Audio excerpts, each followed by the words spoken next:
Per dare la massima efficacia alla conduzione può essere molto utile pensare di avere 2 coltelli sotto i piedi o addirittura 2 seghetti proprio con i dentini sulla lamina e voler segare il terreno. Con questo pensiero andiamo spontaneamente a dare quel 10-15% in più di inclinazione agli sci e andiamo a provocare una forza a taglio invece che una semplice forza in appoggio sugli sci inclinati, forza che tende a strappare la superficie e non a inciderla.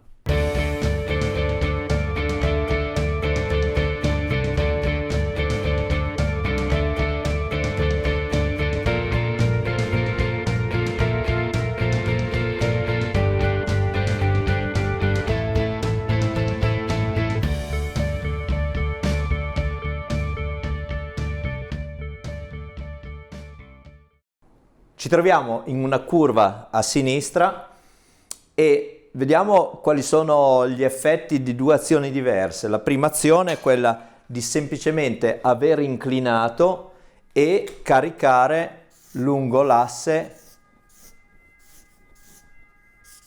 in questo modo, ricevendo questa reazione del terreno, ma questo carico qua tende a strappare la superficie della neve e a far cedere lo spigolo, quindi con una tendenza a derapare.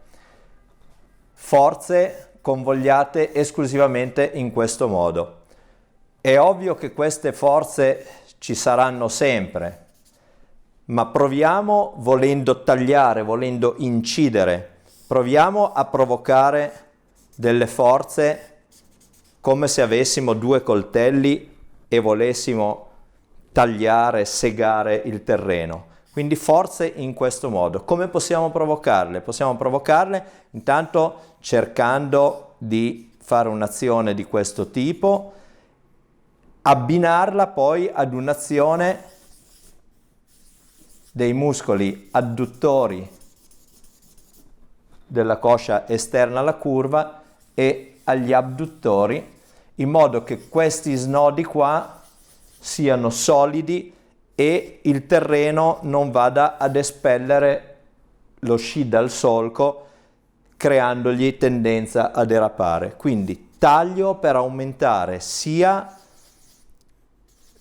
la volontà di dare inclinazione allo sci e incidere convogliando le forze sullo spigolo, sia per creare una forza di questo tipo che evita la sbandata, la derapata e ci aiuta a provocare anche il ribaltamento del corpo nella fase di metà e chiusura curva. Vediamo subito come questo effetto taglio vada a debandare, ad inserirsi sulla caduta laterale del corpo, frenandola e ribaltandola poi verso la nuova curva. Quindi un effetto a taglio che non vediamo in questo allievo, che cerca semplicemente di appoggiarsi allo sci esterno. Questo altro allievo cerca l'appoggio, è un appoggio semplice, prolungato, è una sciata un po' statica. Qui con un tempismo esecutivo un po' migliore, con una cadenza, un crescendo, c'è anche un uso del piede a metà tra un appoggio e un'azione a taglio.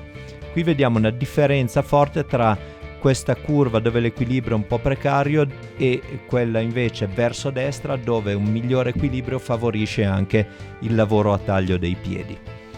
Questa è invece una curva più tendente alla sciata sportiva e agonistica, dove c'è già una certa confidenza con le inclinazioni e con l'uso del piede a taglio, in una sciata di un livello decisamente avanzato. Torniamo ai nostri dimostratori, vediamo la gradualità, la continuità, la cadenza nell'azione e vediamo come la caduta del corpo verso l'interno della curva venga frenata e invertita nella sua direzione, passando da un'inclinazione alla successiva grazie proprio a quell'effetto taglio dei piedi.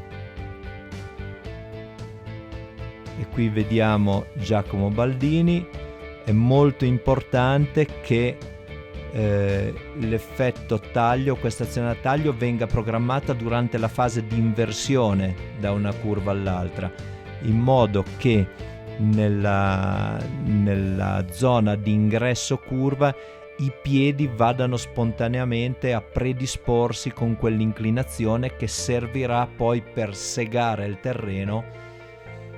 E se a questo segare il terreno dei piedi viene abbinato il cercare con le spalle una proiezione in avanti e fuori verso la nuova curva, otteniamo l'effetto migliore. Questo è Davide Cervini.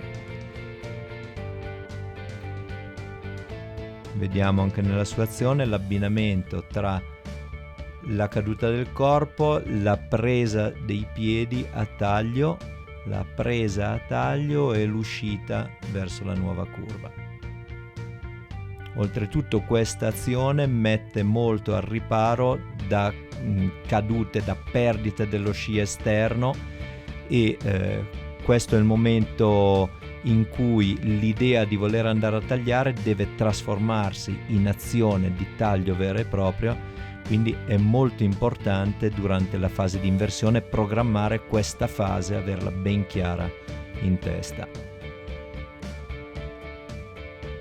Giù a taglio, si frena la caduta e si viene fuori con le spalle verso la nuova curva. Programmazione, predisposizione degli spigoli, giù a taglio e fuori con le spalle, dando a questa azione di chiusura il tempismo necessario per quel tipo di curva.